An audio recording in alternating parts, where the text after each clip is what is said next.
Salut à tous et à toutes, on se retrouve pour une nouvelle vidéo, la 15e étape de ce Tour de France, étape par étape, avec la Groupama FDJ.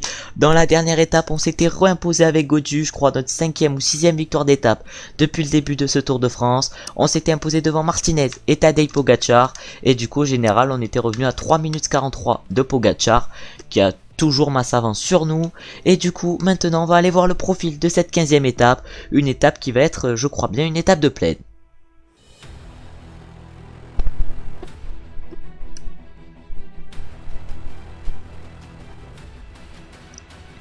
Et comme on peut le voir, c'est une étape de plaine qui nous attend aujourd'hui, mais il y a quand même une cote de seconde catégorie que peut-être pas tous les sprinteurs pourront passer. Une journée, une étape de 202 km où on va pourquoi pas essayer de mettre un coureur à l'avant. Je pense pas que tous les sprinteurs vont passer dans la cote de seconde catégorie. Et faut pas oublier qu'après cette étape, ce sera la journée de repro. On va se retrouver au départ avec un de nos coureurs pour pourquoi pas partir dans l'échappée. On va sûrement partir dans l'échappée avec Madouas. On est au départ de cette étape avec Madouas, malheureusement il est dans la pire forme possible. On n'est plus que 167 dans le peloton, ça veut dire qu'il y a eu 9 abandons pour l'instant dans ce Tour de France. Et nous on va partir évidemment avec Valentin Madouas. Derrière on a Benoît Cosnefroy et Pierre Latour qui ont également attaqué pour cette étape. On va se retrouver pour le 4ème catégorie, on va voir si on est dans l'échappée finale aujourd'hui sur cette étape. Du coup on est dans une échappée de 10 coureurs avec Valentin Madouas, on a pour l'instant 3 minutes 45 sur le peloton. On va essayer d'aller chercher les points avec Madouas, on en a pour l'instant 21 au classement de la montagne, ça nous ferait donc un 22e point. Et là tout le monde les joue à fond aujourd'hui les points, j'ai l'impression que ça va être Benoît Cosnefroy ou Mathieu Burgodeau. C'est Benoît Cosnefroy qui va chercher ses points. On va maintenant se retrouver pour le 3ème catégorie. On est maintenant là pour la cote de 3ème catégorie. Devant il y a Mathieu Burgodeau et Pierre Latour. On espère évidemment aller chercher les points sur cette cote avec Valentin Madouas. Mais malheureusement la pire forme possible va pas nous aider aujourd'hui. Surtout que j'ai un peu mal lancé, on va pas se mentir. Et du coup on finit 3ème. On va maintenant se retrouver au sprint intermédiaire. On est maintenant au sprint inter avec Valentin Madouas. On est pour l'instant à 53 points au classement du sprint. Là, les points qui sont marqués, ça veut dire qu'à peu près tous les coureurs ont pris l'échappée.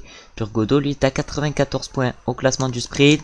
Et là, c'est Grousdev qui lance. Grousdev, on se met directement dans sa roue à Grousdev. On a également Mathieu Burgodeau, encore Taco en der Horde. Et on va essayer de prendre la roue à Burgodeau qui a pas mal de points également. Et on va finir 3ème avec Madouas, on va donc choper 15 points. Et on va maintenant se retrouver pour la cote de 3ème catégorie. On se retrouve maintenant pour la cote de 3ème catégorie. 2 points à aller chercher dans cette cote de Vielmur-sur-Agou. On va essayer évidemment de suivre les autres coureurs comme Mathieu Burgodeau et Geoffrey Bouchard pour aller chercher les points. Oh là là, on va aller voir Benoît Cosnefroy. Benoît Cosnefroy. Ah non, on n'a pas les jambes malheureusement pour aller chercher les points. On va maintenant se retrouver pour la cote de seconde catégorie. À pas oublier que si tout à l'heure les coureurs qui passent bien les bosses comme Matthews, Jasper Philipsen accélèrent, ils pourraient piéger quelques sprinters dans cette montée qui serait elle par contre catégorisée comme une 3ème catégorie lors de l'étape. On va se retrouver maintenant du coup pour le col de seconde catégorie. On va voir si on peut aller chercher les 5 points avec Madouas, mais on l'a monté à fond la cote. Et il reste encore 800 mètres dans cette cote.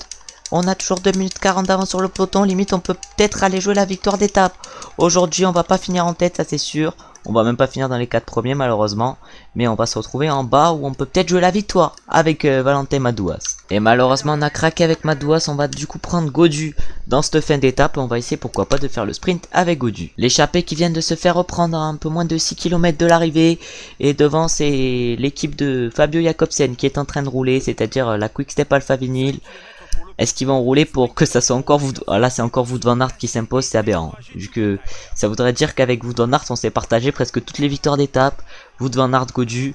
Bah après il manquerait plus qu'on gagne avec Gaudu là. Non mais là ça devient n'importe quoi. Alors que devant ça a accéléré pour Tim Wellens. Sûrement pour son leader Caleb Ewan. À moins qu'il ait craqué Caleb Ewan. Non il a pas craqué. On voit qu'il y a Krieger qui a craqué par exemple pour la Lotto Soudal. Et là, Florian Sénéchal est en train d'emmener un gros rythme. Sûrement pour son leader, c'est-à-dire Fabio Jakobsen. Contre Philipsen qui se dévoile à 3 km de l'arrivée, c'est peut-être un peu loin. Encore 2 km avant d'arriver à Carcassonne. Carcassonne, symbole souvent que les étapes de montagne dans les Pyrénées arrivent. C'est que ça sera la prochaine semaine, la dernière semaine de ce Tour de France. Et nous, on va essayer de suivre les sprinteurs avec Gaudu. Ça sera aberrant qu'on arrive à s'imposer aujourd'hui. Et ce jeu est aberrant. Du coup, on sait pas. On sait pas, il reste encore 800 mètres. On est face à Mikhail Morkov. Mikhail Morkov.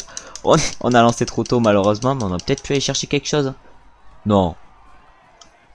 Oh là là, je crois qu'on finit 6ème aujourd'hui. Je sais même pas qui c'est qui s'est imposé. Mais j'ai l'impression que c'est pas un gros sprinter.